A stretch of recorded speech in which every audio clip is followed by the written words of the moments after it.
오늘 착한 행실이라는 제목으로 함께 말씀을 나누려고 합니다. 사실 우리가 읽지 않았지만 바로 오늘 읽은 5장 17절 바로 직전의 16절을 보면 이렇게 말씀하십니다. 예수님께서요, 이같이 너희 빛이 사람 앞에 비치게 하여 그들로 너희 착한 행실을 보고 하늘에 계신 너희 아버지께 영광을 돌리게 하라. 이 착한 행실에 대해서 예수님께서는 이어지는 17절부터 20절에서 과연 착한 행실이 무엇인가에 대해서 이야기하고 계십니다.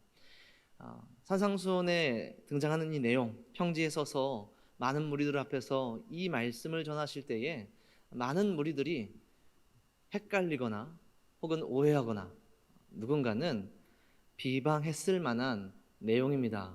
왜냐하면 착한 행실이라고? 저 사람이 이런 얘기를 한다고? 라고 생각할 수 있기 때문에 그렇습니다. 누가복음을 보면 예수님의 일생이 시간대별로 비교적 역사적인 순서에 맞춰서 잘 기록되어 있는데요, 예수님의 초기 사역들, 이 산성수훈이 담겨져 있는 예수님의 초기의 사역들을 보면 충분히 누구나 이 말씀에 착한 행실에 대하여서 의아했을 것입니다. 왜냐하면 그동안 유대인들이 생각했던 착한 행실, 선한 행실, 의로운 행실과 예수님께서 초기 사역 동안에 보여주셨던 모습들은 참 많이 달랐기 때문에 그렇죠. 역사적인 순서에 따라 누가복음 6장까지를 참고하면 예수님의 사역들이 이렇습니다. 물론 갈릴리 중심으로 사역을 하셨지만 유대를 포함해서 사마리아와 이방까지도 예수님께서는 언제든 가셔서 말씀을 전하셨고 이적을 베푸셨죠. 예수님께서 부르신 제자들은 누구입니까? 어부들과 세리였고 또 열심당원이었습니다. 이것은 곧 무슨 얘기냐면 예수님의 제자들 어떤 자들은 무식한 자들이며 그것도 율법에 무식한 자들이었고, 누군가는 물질의 영혼을 판 사람이었고, 누군가는 비록 민족을 위해서긴 하지만 손에 피를 묻힌 자들, 그러한 자들이 예수님의 제자들이었다라는 것이죠. 예수님께서 보여주신 여러 가지 사건들 중에 누가복음 5장과 6장사에서 특별히 집중적으로 문제가 되는 일들은 바로 안식일에 관련된 사건들이었습니다. 예수님의 제자라는 사람들은 안식일에 그들의 손으로 밀을 부셔서 비벼서 까먹은 사람들이었죠. 그의 스승이라는 예수는 이 안식일에 손 마른 자를 치유하는 일을 했습니다. 더 놀라운 것은 중풍병자를 일으키시면서 예수님께서는 죄사함을 선포하기도 하셨죠. 오직 하나님만이 하실 수 있는 일인데도 말이죠. 그뿐만이 아닙니다. 예수님이 각지를 돌아다니시면서 사역하셨던 모습을 보면 온갖 병자와 귀신 들린 자를 만지시고 안으시고 안수하시면서 그들과 접촉하며 온갖 부정이라는 부정은 다 소유하신 분, 제자들까지도요. 그게 바로 예수님이었습니다. 그런 예수님께서 착한 행실에 대해서 이야기하고 계시는 것이죠. 율법에 대해서 이야기하는 것입니다. 율법과 선지자의 말, 그들이 가지고 있던 말씀, 하나님의 말씀에 대해서 얘기하시는 것이죠. 그들이 들었을 때에 예수님의 사역을 보면 율법과 전통을 그동안 파괴해 오지 않으셨는가? 성경에서 이야기하는, 구약 성경에서 이야기하는 수많은 명령과 전통들을 무시하지 않으셨는가? 과연 착한 행실이라는 것은 무엇인가에 대해서 의아해 할 수 있다는 것이죠. 오해하거나, 더군다나 바리새인들과 서기관들은 이것을 예수님을 향한 비난의 화살로 사용할 수 있다라는 것이죠. 그런 그들을 향하여서 예수님께서는 이렇게 말씀을 하십니다. 오늘 17절에 보면 내가 율법이나 선지자를 폐하러 온 줄로 생각하지 말라. 폐하러 온 것이 아니라 완전하게 하려 함이라. 율법과 선지자라는 것은 유대인들이 알고 있었던 구약의 모든 말씀을 이야기합니다. 그뿐만이 아니라 그것을 포함하여서 구전으로 전해져 내려오던 모든 명령들에 대한 것이었죠. 예수님께서는 이것을 폐하러 온 것이 아니다라고 얘기하십니다. 그분의 사역과 그분의 모든 행동들이 그것을 폐하는 것처럼 보였을지라도 예수님은 그것이 아니고 그것을 완전하게 하려 합니다 라는 것이죠. 참 쉽게 이해가 되지 않습니다. 유대인들이 생각했을 때에 그들이 지켜오던 율법과 전통들을 더 잘 지키는 것, 더 완벽하게 지키는 것이 완성하는 것 아닌가. 그동안 어떤 바리새인과 어떤 선지자들보다 더 높은 수준의 순종, 더 높은 차원의 순종을 하는 것이 이것을 완성하는 것이 아닌가라는 것이죠. 그런데 예수님께서는 이 땅에 율법을 더 잘 지키시려고 오신 분은 아니라는 것입니다. 율법 앞에서 예수님은 절대 종이 될 수가 없습니다. 오히려 율법의 주인이 되시는 것이죠. 오히려 그 율법을 말씀하신 주인이 되시는 것이지, 그 율법에 대해서 평가받고 그 율법 앞에서 더 잘 지키기 위해 오신 분이 아니다라는 것이죠. 이 완전하게 하다라는 것은 성취하기 위함이다라는 것입니다. 말씀에서 이야기했던, 말씀에서 예언했던, 말씀에서 주시리라 약속하였던 그 모든 것들을 내가 이제는 성취할 것이다 라는 것을 이야기하는 것이죠. 구약의 모든 성경들이 그것을 이야기하고 있지 않습니까? 겸손한 메시아, 평화의 왕으로 오실 주, 가난한 자, 못 걷는 자, 못 보는 자를 먹이시고 걷게 하시고 그리고 보게 하시는 메시아, 자기 영광을 위해 우리의 모든 허물을 도말하시고 죄를 기억하지 않게 하실 메시아, 예루살렘뿐만 아니라 저 먼 어두운 데까지 그 빛을 비춰서 모든 나라와 민족에게 소망과 생명과 구원이 되시는 메시아, 모든 나라 모든 민족에게 성령을 부어주셔서 하나님의 말씀이 마음판에 새겨진 자기 백성들을 모으시는 그러한 왕과 그러한 하나님의 나라, 그것을 약속하신 그 모든 이야기들이 바로 율법과 선지자들의 말이었다라는 것이죠. 그러니 예수님께서는 이제 어떻게 그 메시아를, 어떤 메시아를 보내주시겠다라는 그 구속사적인 예언을 성취하시겠다라는 것입니다. 어떤 하나님의 나라와 어떤 하나님의 나라의 백성을 모으시겠다는, 그리고 그것을 어떻게 세우시겠다라는 종말론적인 예언을 내가 성취하겠다 라고 얘기하시는 것이 바로 지금 예수님께서 말씀하시는 말씀이죠. 그러니 오늘 이 유대인들의 이 오해는, 또 그 이후에 그리스도인들의 오해는 바로 예수님의 이 말씀을 성취하시고 완성하시겠다라는 이것을 오해했기 때문입니다. 그 당시에도 그랬지만 그 이후에 초대교회도 그렇지 않았습니까? 율법에 대해서 잘못된 인식이 공존하지 않았습니까? 율법적인 그리스도인들과 자유주의적인 그리스도인들이 함께 공존하면서 무엇이 더 옳은지에 대하여서 갑론을박하는 것이 우리가 성경 안에서도 종종 발견하는 초대교회의 분쟁 아닙니까? 오늘 예수님께서는 이어져서 이 두 가지에 대해서 다 말씀하고 계십니다. 첫 번째로 마태복음 5장 19절에서 이렇게 얘기합니다. 누구든지 이 계명 중에 지극히 작은 것 하나라도 버리고 또 그같이 사람을 가르치는 자들에 대해서 이야기하는 것이죠. 율법을, 하나님의 말씀을 경시하는 것에 대해서 얘기합니다. 이것 또한 올바른 신앙이 아니다라는 것이죠. 왜냐하면 모든 성경이 하나님의 감동으로 된 것이기 때문에, 그 하나님의 감동으로, 그 하나님의 성령으로 적혀진 성경 안에, 그 안에 복음이 있었기 때문에 그렇습니다. 그 안에 그리스도가 계셨기 때문에 그렇습니다. 그 안에 예수님께서 모형이든 그림자든 본체로든 나타나셨기 때문에 그렇습니다. 예수님이 누구신지, 하나님이 원하시는 하나님의 나라가 어떠한 나라인지에 말씀에 그대로 적혀 있었고, 그 말씀이 오늘 18절의 말씀처럼 영원할 것이기 때문에 오늘 우리는 우리에게 주신 말씀을 절대 가벼이 여길 수 없다라는 것이죠. 이 말씀 안에 어떤 명령과 어떤 말씀이 담겨 있든지 간에 우리는 그것을 가볍게 여길 수 없다라는 것입니다. 오늘 19절에서 얘기하는 이 자들은 하나님의 말씀이 어려워서, 하나님의 말씀이 너무 우리가 순종하기 어려운 것이라서 버리고 있는 것이 아닙니다. 그것이 작기 때문에, 작은 것이라 생각하기 때문에, 지금 오늘 우리와는 상관없는 것이다 라고 생각하기 때문에 버린다라는 것이죠.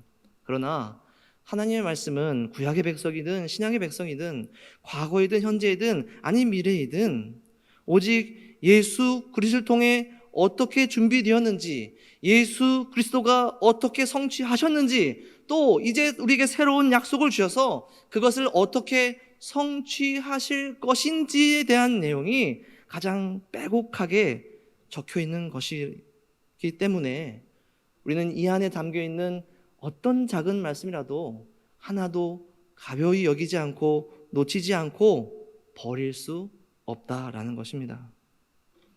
오늘 이것은 단순히 이 말씀 하나하나를 문자 그대로 똑같이 지키고 가볍게 여기지 말고 무겁게 여겨서 바리새인들과 서기관들처럼 하나하나를 문자 그대로 연구하고 마치 구전율법처럼 이 유대인들이 가지고 있었던 그 탈무드처럼 그렇게 다 지켜 행하라는 그런 종류의 명령이 아니라 우리에게 주신 말씀 안에 예수 그리스도에 대한 진리와 복음이 담겨 있는 말씀을 발견하였다면, 그리고 구약 전체에 빼곡하게 녹아져 있는 예수님에 대한 그림자 모형, 또 하나님의 나라가 어떠해야 한다라는 하나님의 그 깊은 열망이 담겨 있는 그 말씀이라면 우리가 절대 그것을 작게 여길 수 없고 버릴 수 없다라는 것이죠. 그렇게 말씀을 세밀하게 세세하게 사모하고 탐독하고 연구하고 묵상하며 그 안에서 복음의 진리를 계속해서 되뇌이는 하나님의 백성들은 절대로 율법적으로 신앙생활을 하지 않는다라는 것입니다. 예수 그리스도를 함께한, 예수 그리스도와 함께한 말씀 안에서, 예수 그리스도를 묵상하는 말씀 안에서 절대로 그리스도인들은 서기관과 바리새인들처럼 되지 않는다는 것이고, 그렇게 되지 않아야 한다는 것이죠. 예수님께서는 이어서 이러한 율법적인 신앙으로는 절대 하나님의 나라에 이르지 못한다라는 말씀을 이야기하십니다. 마태복음 5장 20절에 이렇게 말씀하시죠. 내가 너희에게 이르노니 너희 의가 서기관과 바리새인보다 더 낫지 못하면 결코 천국에 들어가지 못하리라. 이것은 바리새인과 서기관들보다 더 높은 수준의 행위가 필요하다는 것이 절대로 아닙니다. 오히려 하나님의 말씀 안에 아주 작은 말씀이라도, 아주 짧은 말씀이라도 가벼이 여기지 아니하고 예수 그리스도의 그 은혜 안에서 그 말씀을 사모하는 자들은 절대로 외식이나 행위로 서기관과 바리새인들처럼 되지 아니하고 더 높은 수준의 의를 소유한다라는 것이죠. 행위와 노력이 아닌, 바리새인과 서기관들이 소유한 이 의가 아닌 더 높은 수준의 의를 소유하는 것이 과연 어떤 것인가? 그리스도인들이 천국에 들어갈 수 있도록 허락받을 수 있을 만한 이 더 높은 수준의 의는 과연 어떤 것인가를 우리는 고민해야겠죠. 그렇다면 우리는 이 의가 어떤 종류의 것인지를 성경 안에서 발견해야 할 것입니다. 이것은 우리 스스로가 인정한 의, 우리 스스로가 지켜내서 우리가 얻어낸, 우리 스스로가 우리를 인정하는 의가 아니라 하나님께서 인정하신 의, 하나님께서 좋아하시는 의, 하나님께서 기뻐하시고 만족하는 의라는 것이죠. 갈라디아서 2장 16절에서는 이렇게 얘기합니다. 사람이 의롭게 되는 것은 율법의 행위로 말미암음이 아니오 오직 예수 그리스도를 믿음으로 말미암는 줄 알므로 우리도 그리스도 예수를 믿나니 이는 우리가 율법의 행위로서가 아니고 그리스도를 믿음으로써 의롭다함을 얻으려 함이라. 그리스도를 믿는다는 것, 그리스도를 믿어서 의롭다함을 얻는다라는 것을 로마서 3장 24절에 다시 한번 얘기하는데요, 그리스도 예수 안에 있는 속량으로 말미암아 하나님의 은혜로 값없이 의롭다 하심을 얻는 자 되었다라고 이야기합니다.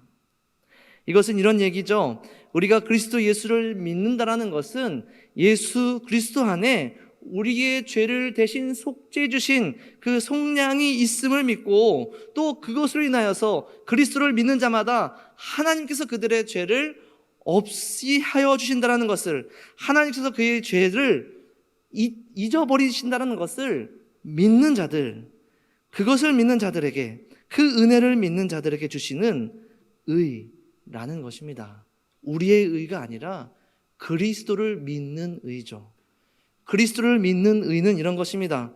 우리가 예수님을 믿으니까 당신이 가지신 의를 우리에게 넘겨주십시오 라는 어떤 거래가 아니라 그리스도를 믿고 그리스도를 사랑하면서 그리스도와 연합되어져서 마치 신랑의 손에 붙들린 신부처럼, 하나님께서 보시기에 신랑의 손에 붙들린 신부처럼 한 몸이 되어져서 신랑이 의롭기에, 그리스도가 의롭기에 그와 한 몸이 되어지고 그의 안에 있는 우리도 의롭다 여겨주시는 것, 바로 그것이 오늘 우리가 소유한 의라는 것입니다.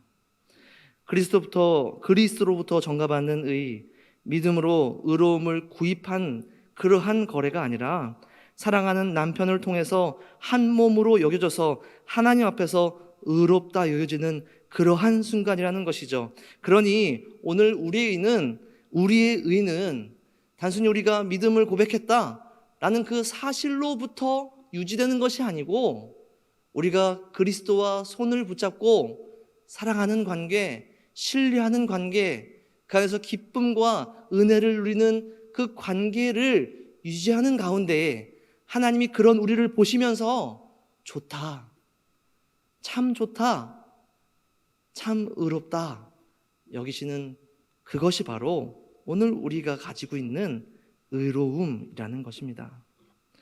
그러니 오늘 유대인들에게, 또 오늘 이 예수님의 말씀을 듣는 이 무리들이 헷갈리는 것, 오해하는 것은 참으로 잘못된 오해 아닙니까? 우리가 얼마나 더 말씀을 더 잘 지켜야 된다는 것이지, 우리가 얼마나 말씀을 잘 연구해서 무엇이 옛 것이고 무엇이 새 것이어서 이것을 지키고 이것을 더 지키지 말아야 될까, 이러한 것을 고민하는 것이 우리의 일인가? 그것을 이야기하는 것이 아니라는 것이죠. 오늘 예수님께서 이 땅에 무엇을 성취하러 오셨는지를 안다면, 그리고 그 성취에 관하여서 오늘 우리에게 주신 말씀에 얼마나 가득 담겨 있는지를 안다면, 그 말씀을 사랑하고 예수 그리스도를 사랑하는 자들은 마치 하나님 앞에서 그리스도의 손을 꽉 붙잡고 있는 것처럼 하나님의 말씀을 꽉 붙잡고 순종하며 생명을 다하여서 그 말씀 안에 머무르기 위한 신부로 서 있는다라는 것입니다. 말씀을 맺도록 하겠습니다. 오늘 우리는 누구의 손을 잡고 있습니까? 누구의 손을 잡고 걷고 있습니까? 우리 하나님 앞에 나가는 그 길 가운데에 우리는 누구와 동행하고 있습니까? 만약 우리가 예수 그리스도와 동행하고 있다면 모든 것이 해결될 것입니다.